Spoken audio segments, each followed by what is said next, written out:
What is next for the UFC Flyweight division? At UFC 323, Alexandre Pantoja's title reign ended in the worst possible way.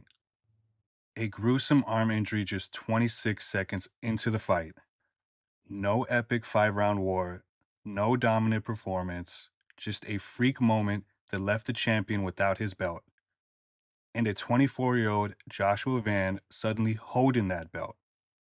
And on the same night, Tatsuro Taira became the first man to stop Brandon Moreno, pounding out the former champ on the ground in a controversial TKO stoppage. Now Pantoja is sidelined, Van is champion with an asterisk next to it, Taira just got his way into the title picture, and right now, in the middle of all that, Brandon Royval versus Manel Kape headlines the final UFC card of the year. This fight could decide who controls the future of flyweight. What was a matchup that had title implications now means a lot more. Let's rewind back to UFC 323. Pantoja walks in as a dominant champion, riding wins over guys like Brandon Moreno, Brandon Royval, Kai Kara France, and the list goes on. And many people were beginning to discuss how close is Pantoja to Demetrius Johnson as the flyweight GOAT. Instead, his reign ends in less than half a minute. Joshua Van catches a head kick, trips Pantoja, and as Pantoja braces on the fall, his arm gives out. Fight over, his belt gone. On paper, Van is now the champion. In reality, he isn't. Some say, you win however you win, that's the sport. Others say, he didn't prove he's the best flyweight. So here's where we are right now. Joshua Van, young, exciting, but unproven champion in all eyes. Tatsuro Taira just stopped Moreno in his likely first challenger. Alexandre Pantoja, injured, beltless, but still the champion without a doubt. And into that mix walks this main event. Brandon Royval versus Manel Kape. Brandon Raw Dog Royval might secretly be the most important piece on this board. Just look at the names he's already shared the cage with in the last few years. He's fought Pantoja twice, submitted in 2021, then went 5 rounds in a title fight in 2023. He owns a split decision win over Brandon Moreno in their 2024 rematch. He also handed Tatsuro Taira his first UFC loss, beating him by split decision in a 5-round main event. And just earlier this year, at UFC 317, he went to war with Joshua Van in a record-breaking 3-round fight and lost a unanimous decision in what many people called potential fight of the year. So think about that. Royval has history with Pantoja, a win over Moreno, a win over Taira, in a crazy 3-round slugfest with Josh Van. This dude has basically fought the entire top of the division. A win over Manel Kape here doesn't just keep him relevant, it could make him the most logical opponent for Joshua Van. Now, on the other side, you've got Manel Starboy Kape, former rising champ, 21-7 as a pro with 13 knockouts and 5 subs. That's 18 finishes in 21 wins. And at the time of this recording, he's sitting at number 6 in the UFC flyweight rankings, riding a strong UFC run. He was actually supposed to fight Royval earlier this year at UFC 317, but he broke his foot, pulled out, and Joshua Van stepped in on short notice. That injury reshuffled the entire division. Van beat Royval in a wild fight that helped Van secure his title shot at UFC 323. So, you could argue, if Kape never gets injured, maybe Josh Van never gets that opportunity. Now Kape finally gets Royval. And with how fragile the top of this division is right now, champion with an asterisk, Former champ injured, former champ who just got finished. A statement win here could fast track Kape to his first UFC title shot. So, what's actually on the line here? Realistically, the UFC is probably looking at Joshua Van versus Tatsuro Taira as the first title defense. Champion versus the guy who just beat a former champion and is called his shot. But then what? If Royval wins, you've got a guy who has already beaten Taira, who went to war with Van and has history with Pantoja. From here, matchmaking becomes easy. Royval as backup for Van versus Taira, Royval versus Van 2, or Royval versus Taira 2, depending on how quick Pantoja can come back. If Kape wins, you finally have the controversial Starboy lined up as a fresh challenger. He hasn't fought Van, hasn't fought Taira, hasn't fought for the belt.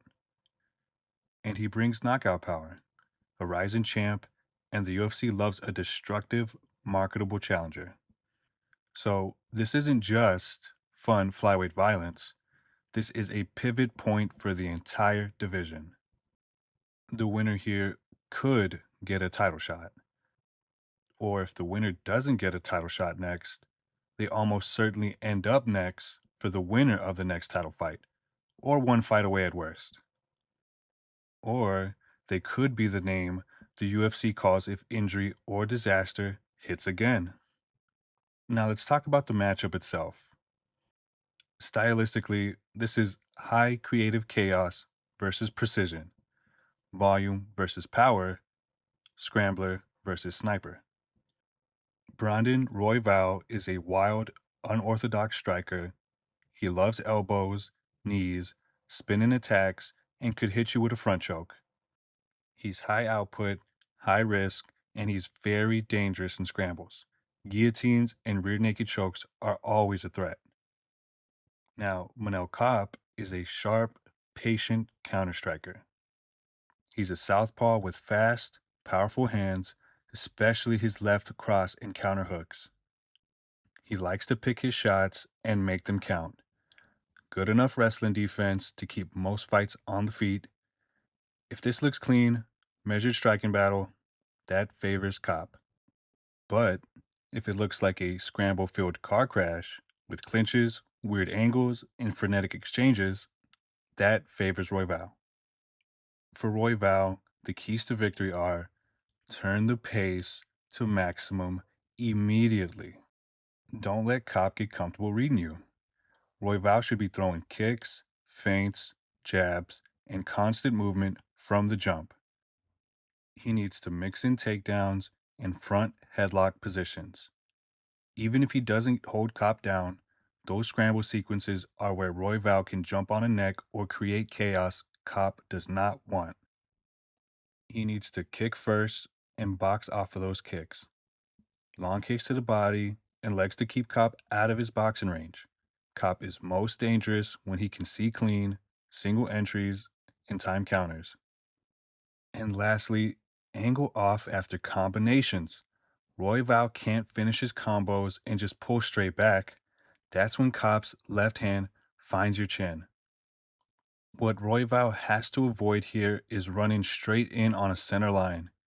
If he blitzes without angles, Kape will meet him with short counters he doesn't see coming. And if he throws naked kicks from too close, Kape will step in and crack him over the top. And if you hurt Kape, do not get too greedy. Club and sub is his style, but against someone like Kape, blowing your arms out on a guillotine you don't have could swing this fight. But for Manel Kape, this fight is about being the coldest guy in the room. He needs to let Royval make the first mistake. Royval is going to give him chances, spinning, flying, blitzing. Kape needs to stay tight, keep his feet under him, and fire short, sharp counters and not get into brawls. He needs to target the body and legs. Body shots, slow Royval's scramble speed and his volume. leg kicks reduce his ability to bounce in and out and change angles. He needs to force most of the fight to happen in open space. Center of the cage is where Kape can see everything coming. Against the fence, Royval can mix in clinch knees, elbows, and level changes. And lastly, takedown defense with smart exits. Sprawl, underhooks, then circle out. Don't just stand up in front of Royval, or you walk into elbows and flying knees. What Kape has to avoid here is going into low output autopilot. Judges can't score power that never lands. If he spends too long waiting, Royval's activity will steal rounds. And don't chase a finish recklessly. If he rocks Royval, he should walk him down with jabs and tight combinations, not sprint in with his chin up and give Royval the exact kind of setup he wants. So let's play this out. If Royval wins, narratively, the UFC gets a guy with wins over Tyra and Moreno, a previous war with Van, and history with Pantoja. That's matchmaking gold. You can sell Van versus Royval 2 or Royval versus Tyra 2 if Tyra becomes champion or Pantoja comes back to fight Van. But if Kape wins, now you've got a fresh title challenger with rising champ credentials, a run of big UFC wins, and a style that matches up beautifully with Van or Tyra. For a promotion about to move platforms and looking for big marketable fights, at Flyweight, Kape with a statement win is a dream here. The Flyweight division went from Pantoja's era to absolute chaos in one night. Pantoja, injured and beltless. Joshua Van, a 24-year-old champion, crowned by a freak injury that has the entire MMA world arguing. Tatsuro Taira, controversially finishing Brandon Moreno and calling his shot. And now, Royval versus Kape, two of the most dangerous men at 125, fighting to see who gets to insert their name into that conversation. So, I want to know what you think. Who should be next for Joshua Van? Does the winner of this fight deserve an immediate shot, or should they fight the winner of Van versus Tyra?